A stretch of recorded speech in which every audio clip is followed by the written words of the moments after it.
अच्छा, मेरा एक क्वेश्चन है आप लोगों से कि हम सोचते हैं कि ये भूत, प्रेत, आत्मा ये इंसान के वश में नहीं रहता, लेकिन इनके वश में इंसान आ सकता है। लेकिन अगर भूत, प्रेत, आत्मा के वश में इंसान आता है, तो इंसान से उससे छुटकारा कैसे मिलता है? उससे छुटकारा मिलने के लिए इंसान को क्या करना पड़ता है? क्या वो आदम में एक इंसान कर सकता है? इसके लिए कोई और शक्ति चाहिए? तो मेरे पास आज जो कहानी है वेस्ट बंगाल से आया हुआ कहानी एक्चुअली मेरे ही कुछ कोई रिलेटिव का कहानी है आपको बताना चाहता हूँ। जो भूत प्रेत आत्मा अगर किसी इंसान के शरीर में अगर बस जाता है तो उसे दूर करने के लिए कोई ना कोई उस समाज में कोई ना कोई सोसाइटी में कोई ना कोई मोहल्ले में ऐसा एक और इंसान होता है जो शायद उन सब चीज़ों से साधना किया है। साधना मीन्स उन जैसे हम लोग पढ़ते हैं ना कोई सब्जेक्ट में अच्छे होते हैं तो साधना क्या होता है, ये भूत प्रेत कुछ पूजा वगैरह इस सब में वो लोग एक्सपर्ट है। तो साधना करते हैं, उनको पता रहता है कि अगर इंसान है तो आत्मा, उनको पता है अगर भगवान है तो शैतान भी है। अगर शैतान शरीर इंसान के शरीर में आता है तो उसके दूर करने के लिए उनके पास कुछ ना कुछ ऐसे मंत्र तंत्र होते हैं जिसको काम लगा के वो लोग उस इंसान को आत्मा भूत प्रेतों से छुटकारा देता है। लेकिन अच्छा आप बताओ, जो ये तंत्र साधक होते हैं जो लोग भूत प्रेत आत्माओं से इंसान को छुटकारा देते हैं, क्या इनके ऊपर उन आत्माओं का कोई दुश्मनी है या फिर हो सकती है? हो सकता है ना, क्योंकि उनका अगर कुछ कुछ करना था आत्माओं को, और ये लोग उस पे बैघात डाल रहे हैं, ये लोग उसको करने नहीं दे रहे, उससे पहले उसको भगा दे रहे हैं, तो क्या करेगा वो आत्मा? उसका ना कोई तो प्रतिशोध लेगा ना। यू विल टेक रिवेंज ना, यू और सी विल टेक रिवेंज ना। आज की कहानी वेस्ट बंगाल से आई हुई है और ये कहानी है ऐसे एक तंत्र साधक की, ऐसे एक आत्मा और भूतों और इस सब चीजों से लड़ने वाला इंसान की, जिसका एक गलती उनके जिंदगी के लिए काल बन के आया, लेकिन वो मरने के बाद भी शायद उन चीजों से लड़ना बंद नहीं किया।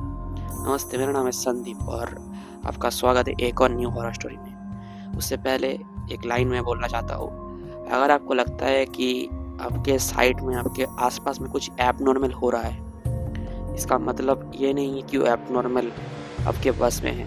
वो एबनॉर्मल कुछ ऐसा एबनॉर्मल चीज़ कुछ ऐसा है जो शायद आपके हाथों में ही नहीं है ना हो। अगर ऐसे दिक्कत में आप फंसे हो तो हमेशा ये याद रखना, लाइफ में कुछ काम करे या ना करे, अगर आप जिस धर्म से बिलोंग करते हो उस धर्म पे कोई ना कोई ऐसा कुछ मंत्र होगा जिसको अभी याद रखना चाहिए आपको। मैं हिंदू धर्म से बिलोंग करता हूँ, मेरे लिए सबसे बड़ा मंत्र है, अगर मेरे को कोई विपत्ति आता है, मेरे को लगता है कि मेरे आसपास कुछ ऐसी शक्तियाँ है जिससे मैं लड़ नहीं सकता, तो मेरे को एक मंत्र आता है, वो है हनुमान चालीसा। प्लीज़ हनुमान चालीसा को पढ़ा करो, तो उससे आपको इन शक्तियों से लड़ने के लिए थोड़ा बहुत शक्ति मिलता है। नमस्ते, जय श्री राम। आज की कहानी शुरू करते हैं। कहानी है वेस्ट बंगाल के हल्दिया गांव से। हल्दिया वेस्ट बंगाल का एक जाना माना शहर, शायद आज ऑल ओवर इंडिया में इसका पहचान बहुत ज़्यादा है। हल्दिया के एक गांव था, गांव का नाम है कानपुरा। उस गांव में एक ऐसा इंसान रहता था जो लोगों को मदद करता था, लेकिन लोगों का मदद करने का जरिया उनका कुछ अलग था। वो लोगों को उन चीज़ों से दूर रखते थे, उन चीज़ों से बचाते थे जो चीज़ इंसान जीते जी तो सामना नहीं कर सकता। वो चीज़ होता है आत्मा भूत प्रेत। और ये इंसान कुछ ऐसी शक्तियाँ इनके पास थी। ये उड़ीसा काउरी का मक्खा बोल के एक जगह है, वहाँ से वो सीख के आए थे।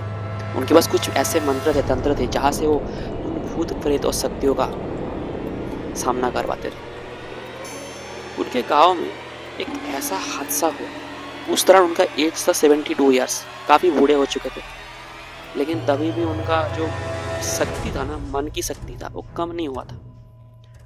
एक दिन उनके गांव में एक कुछ ऐसा हुआ, एक बच्चा था, एक एडमिन्स बच्चा नहीं, 26-27 ईयर्स ऑफ एज, एक लड़का था जो अभी अभी शहर से पढ़ाई कंप्यूटर के घर आया था। उसको हल्दिया में जॉब लगा था उसके घर के आसपास, वो यहाँ पे रह रहा था। वो जिस बेड पे मतलब बिछान पे, जिस बिस्तर पे वो हर दिन सोता था, उस बिस्तर पे करीब 5-6 दिनों से उसके साथ कुछ ऐसा होने लगा जो शायद बहुत एबनॉर्मल था। मैंने ये बताया आपको कि जो चीज़ बार बार हो रहा है ना, उसमें कुछ ना कुछ एबनॉर्मलिटी होता है। एक बार हादसा होता है, 2 बार होता है, लेकिन 3 बार होता है ना, उसमें कुछ ना कुछ एबनॉर्मल थिंग होता है। वो चीज़ बेड पे सोता था, वो अकेला सोता था उसके रूम पे। वो जब हर दिन सुबह उठता था तो वो देखता था कि बेड के बिस्तर के नीचे पड़ा हुआ है वो। मीन्स वो बिस्तर के ऊपर सो रहा था। एक सपोज एक खटिया था, उसके ऊपर बिस्तर पड़ के वो सो रहा था। वो हर दिन जब सुबह उठता था देखता था तो वो बिस्तर के नीचे गिरा हुआ है। लेकिन कैसे? 3-4 दिनों तक ऐसा हुआ तो उसके घर वाले को उसने बताया। तो उसके मम्मी पापा ने बोला तेरा सोने का कुछ चीज सही नहीं है, इसलिए तू गिर जाता है नीचे गिर जाता है। तो बच्चा एक दिन रात को सोया नहीं। वो पूरा ऑब्जर्व कर रहा था। करीब रात के 2-2:30 बजे तक जगा रहा, मोबाइल यूज कर रहा था अपना, है ना। अचानक उसको ऐसे लगा कि उसके बिस्तर से उसको किसी ने लात मारा। somebody kicked him from his bed और वो नीचे गिर गया।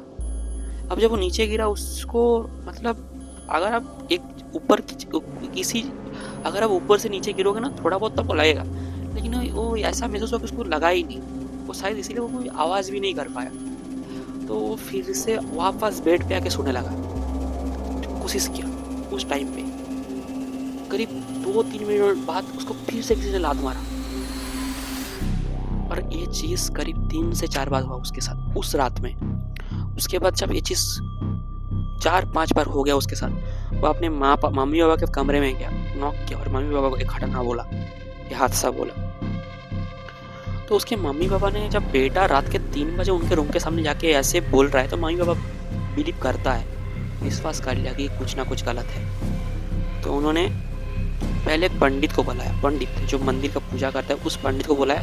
और नेक्स्ट दिन सुबह आए तो एक मंदिर का पुरोहित आया। पुरोहित आके उस जगह का वास्तु का विचार किया कि वो घर सही जगह पे बना हुआ है कि नहीं। क्योंकि हम जब घर बनाते हैं ना, उसके लिए पहले आपको एक चीज़ करना पड़ता है, हमको ठीक करना पड़ता है कि वो जगह सही है कि नहीं। उसके लिए हम एक चीज़ करते हैं, उसको बोलते हैं वास्तु निर्माण। जैसे हम लोगों का जन्म कुंडली होता है ना, जन्म के बाद हमको बनाते हैं जन्म कुंडली, उसे घर के लिए भी हमको वास्तु ऐसा कुंडली बनाना पड़ता है। उसके लिए देखना पड़ता है कि घर की जगह सही है कि नहीं। और जब वो पंडित आया तो उसने देखा जो घर वहाँ पे जो बना हुआ है, एक्चुअली वो सही जगह पे बना हुआ नहीं था, और वो घर बहुत पहले का था। और शायद किसी ना किसी चीज़ का श्राप या फिर किसी ना किसी आदमी का, औरत का आत्मा वहाँ पे बस कर रहा था। अब ये सुनने में थोड़ा सा वेयर्ड लग रहा है, लेकिन ये सुनने के बाद वो फैमिली बहुत ज़्यादा डर गया। अब उस गांव में मैंने पहले ही बताया कि इंसान ऐसा था जो इन सब चीज़ों से लोगों को बचाता था। तो उस घर के जो मेन सदस्य थे, जो घर के जो फैमिली के जो मेन सदस्य थे, मतलब उस लड़के का पापा, वो इस आदमी के घर पे आए जो इन आत्माओं से लड़ता था। वो पंडित जी बोलने के बाद वो आके जब उस आदमी के घर पे आया तो वो कभी चौंक गया था, क्योंकि ये आदमी अभी खुद उठ नहीं पा रहा था। उसका तबीयत बहुत ख़राब था, और इतना ख़राब था कि उसके लिए उसके बाजू में उसकी बीवी बैठी हुई थी, उसका सेवा करती हुई आ रही थी हर दिन। और करीब 4-5-6 दिन से उस आदमी का हालत ऐसा था कि वो बिस्तर से उतर ही नहीं पा रहा था। लेकिन उस हालत में भी उस इंसान ने, जब उस जो आदमी उसके घर पे आया था, जिसके घर में ये चल रहा था, उसके बेटे के साथ ये हो रहा था, वास्तु सही नहीं था, वो जब आके बोला उनको, तो वो कहीं ना कहीं तो उनके दिल में ये जगह हुआ कि मेरे को इसको मदद करना चाहिए। लेकिन एक चीज था, उनका खुद का हालत ऐसा खराब था कि वो कुछ कर नहीं सकते थे। उसका एक बेटा था, करीब 32-30 साल का था। उसके बेटे को उसका कुछ जो गुण था, उस कुछ गुणों में उसका बेटे को भी कुछ गुण आना था। तो उस इंसान ने बताया, वो जो इंसान उसके घर पे आया था, कि तुम मेरे बेटे से बात करो। बेटे से बात करने के बाद अगर वो अगर जाएगा तो वो भी इससे आपको मुक्ति दिला सकता है। तो उसके बेटे से बात करने के बाद उसका बेटा राजी हो गया था, और नेक्स्ट रात को, मैंने उसी दिन रात को उसके साथ गया और वहाँ पे सब कुछ करके आया। और उस बच्चे के हाथ में एक ऐसे मातुली होता है ना, मातुली बांध के आया, मातुली वगैरह बांध के आया। बट नेक्स्ट 2 दिन 3 दिन के बाद वो इंसान फिर से इनके घर पे आया, और बोला कि कुछ सही नहीं है। क्योंकि अभी उन लोगों ने एक चीज़ चेंज किया था। चेंज था ये था, वो बच्चा जो उस बेड पे सो रहा था उसको चेंज करके उसके उस बेड पे उसके पापा सोने लगे और मम्मी अलग रूम में और बच्चे को कुछ अलग रूम में दे दिया गया था। उसके पापा के साथ भी यह हादसा हुआ। उसके पापा भी जब सुबह उठते ही वो नीचे गिरे हुए हैं, लेकिन कोई ये महसूस नहीं कर पा रहा था कि उनको कोई चोट भी नहीं लग रहा था। वो नीचे गिर रहे थे, चोट भी नहीं लग रहा था। अब ये चीज़ अब समझ ही सकते हो कि उसके बेटे के साथ हो रहा था, उसके पापा के साथ हो रहा था, मीन्स उस जगह पे कुछ ना कुछ तो था। और पंडित ने जो बोला था, जो वास्तु सही नहीं है इस घर का, इसमें कोई ना कुछ हो सकता है, वो सही था। अब क्योंकि वो जो इंसान जो तंत्र साधक था जिसके घर पे इंसान गया था उसके घर का प्रॉब्लम लेके, क्योंकि वो बुखार था, उसका बेटा जाके सब कुछ करके आया था, उसका बेटा शायद सही से कर नहीं पाया होगा। तो इंसान वापस इसके घर पे आएगा, बोला कि बाबा जी मेरे घर पे कुछ सही नहीं हुआ, अभी भी वैसा ही है। तो वो इंसान बोला ठीक है मैं जाऊंगा। और उस टाइम तक उसका तबीयत थोड़ा सा अच्छा हुआ था। 72 ईयर्स ऑफ एज, मतलब समझ रहे हो, बहुत बहुत एज हो चुका था, उम्र बहुत ज़्यादा हो चुकी थी। लेकिन फिर भी वो इंसान अपने बेटे को साथ में लेके उस आदमी के साथ गया, जो आदमी के साथ गया उसके बेटे को फिर से लेके गया। लेकिन वो जाने का टाइम एक गलती करके गया था। इसको पता रहता था कि इसके घर में कौन सा चीज़, कौन सा बुरी शक्ति है। लेकिन क्योंकि वो बुखार था, उस कुछ करता था घर में। उपकार करने से पहले वो कुछ करके आता था, कुछ मंत्र वगैरह पढ़ के आता था। तो उस दिन कोई मंत्र वगैरह नहीं पढ़ा, वो चला गया। और उसकी जो बीवी थी उसको पीछे से बुला के बोला कि आपने वो नहीं किया। लेकिन फिर भी उस आदमी ने कुछ नहीं सुना और वो चले गए। नतीजा ये हुआ, जब वो वहाँ पे पहुँचे, वहाँ पे जाकर उन्होंने देखा कि उस जगह पे जो शक्ति थी वो कुछ और शक्ति नहीं, एक आदमी का आत्मा था। लेकिन एक चीज़ आपको सुन के हैरानी लगेगा, ये आत्मा से उस इंसान का पाला इससे पहले भी पड़ चुका था। उस बार उस आत्मा से ये एक फैमिली को बचा लिए थे, लेकिन क्या इस बार ये बचा पाएंगे? क्योंकि इस बार उन्होंने वो सब चीज़ नहीं करके आया था जिनको करना चाहिए था। और शायद से उस आत्मा इस घर पे तबाही मचा रहा था, उसको पता था कि ये इंसान अभी स्वस्थ नहीं है और यही अच्छा मौका था उस मोहल्ले में फिर से कुछ ना कुछ बुरा करने का। और वो कुछ ऐसा घर ढूंढ रहा था जिस पे वो कर सकता था ऐसा। और शायद उसको एक घर ऐसा मिल गया था और उसी घर में उसने तबाही मचा दिया था। इसके बाद बहुत कुछ हो सकता था, लेकिन वो इंसान वहाँ पे गया उस उम्र पे, 72 ईयर्स ऑफ एज, उसने अपना सब कुछ नहीं किया, अपना जो प्रक्रिया था वो नहीं करके गया, क्योंकि उसको आदमी का मदद करना था। उसने अपना बस में जो भी था वो सब कुछ करके आया। लेकिन इस दफा वो लड़ नहीं पाया था और नतीजा ये हुआ, जब वो घर में पहुंचा, सब कुछ करने के बाद अपने खुद के घर में पहुंचा, अपने बेटे के साथ, उसी दिन, उसी रात को, हालांकि उसका तबीयत खराब था मैं मानता हूँ, लेकिन थोड़ा बहुत इम्प्रूव हुआ था। उसी रात को उनका मौत हो गया था।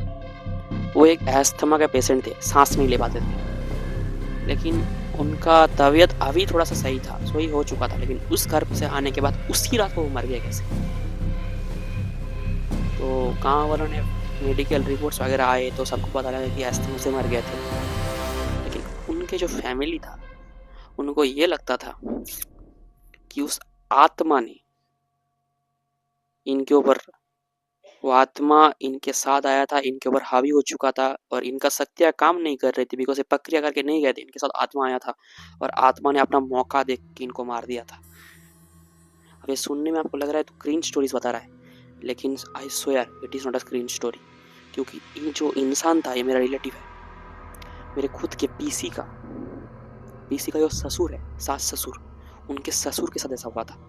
मेरे पापा का छोटी बहन का ससुर के साथ ऐसा हुआ था। और आपको सुन के हैरानी लगेगा, वो मरने के बाद, वो इंसान मरने के बाद कुछ भी करके मारा, उस आत्मा ने मारा या फिर नहीं मारा पता नहीं, वो मरने के बाद उस फैमिली में जहाँ पे वो गए थे वहाँ पे कोई ऐसा सिचुएशन नहीं था, वहाँ पे कुछ बिस्तर से कोई गिर नहीं रहा था, कोई आत्मा का बस नहीं था वहाँ पे। लेकिन चीज़ अलग थी। अब इनके घर पे, मेरे पीसी के ससुर के घर पे कुछ ऐसा हो रहा था, क्योंकि उनका ससुर मर चुका था जो ऐसे काम करता था, और अभी वो आत्मा इनके घर पे था। लेकिन आप मानोगे नहीं, जो इंसान मर चुका था उनकी आत्मा, उस 72 ईयर से बुढ़े का आत्मा अपने घर को प्रोटेक्ट करता था। और उनका एक आदत था, वो हमेशा हर रात के 7-8 बजे अपने टेरिस पे जाके ना जैसे चलते थे, पैदल चलते थे, और वो ऐसा अभी भी करते हैं। सबको लगता है, सबको ये भी लगता है कि वो शायद उस बड़ी बुरी शक्ति से लड़ते हैं जो शायद उनके घर पे हमला करता है। ये था आज की वेस्ट बंगाल की रियल स्टोरी, जो मेरे ही कुछ रिलेटिव के साथ हुआ था। आपको सुनने में लगेगा क्रिंज स्टोरी बता रहा हूँ, आई स्वेयर मैं उनके खुद के घर पे हूँ और मैंने खुद ने ऐसा महसूस किया है कि कोई ना कोई यहाँ पे है। रात के 12 बजे यहाँ पे टेरिस पे कोई ना कोई चलता है, कसम से कोई ना कोई चलता है। आपको सुन के हैरानी लगेगा। मैं पहले ना छत पे वीडियो बनाया करता था, आपको पहले वीडियो देखने के लिए मिलेगा, लेकिन मैं जब से वो महसूस किया ना, मैं ऊपर ही नहीं जाता। नमस्ते। और मेरे को कहानी आज पता चला, आज का कहानी यही खत्म होता है।